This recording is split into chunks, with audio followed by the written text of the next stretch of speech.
President Joe Biden passed the Bipartisan Safer Communities Act to help schools hire more health care professionals.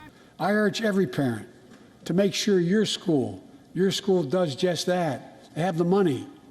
We can all play a part. Sign up to be a tutor or a mentor.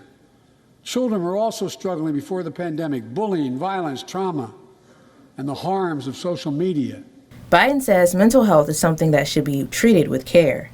And let's get all Americans the mental health services they need. More people can turn for help, and full parity between physical and mental health care if we treat it that way in our insurance.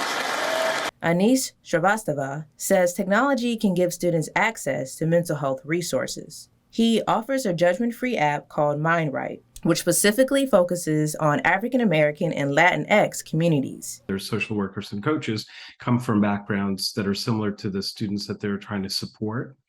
And the other benefit of MindRight is that it's supported by insurance and Medicaid.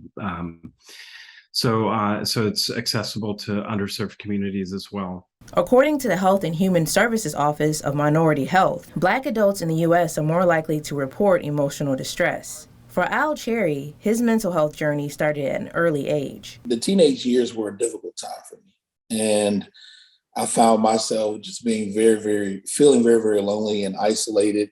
And I didn't have the best relationship with my parents at the time. Al Cherry is a 2-time suicide survivor. But I was drinking it very heavily in middle school and in high school, and just really dealing with low self-esteem and depression and all of those things and family issues. And it just kind of came to a head, and I decided that life wasn't worth living. And so I attempted to take my life.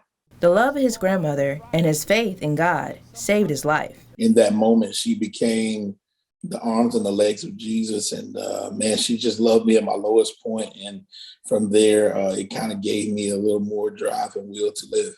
He speaks openly about his struggles through his music ministry. I love being on stages, doing concerts and speaking engagements. And so those are the two things that I had to find something that would put me in places of peace. And I had to learn how to talk to people even when I didn't want to. Al Cherry says regular therapy helps him manage his emotions.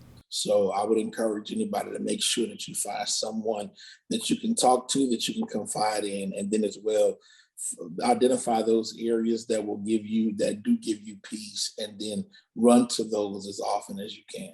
In the next 5 years, the Act will invest $1 billion in doubling the number of school counselors and social workers in schools. With this funding, students who struggle with their mental health have access to online and in-person resources. Keisha Swafford, ABC 31 News, that works for you. And we'll be stronger a year from now.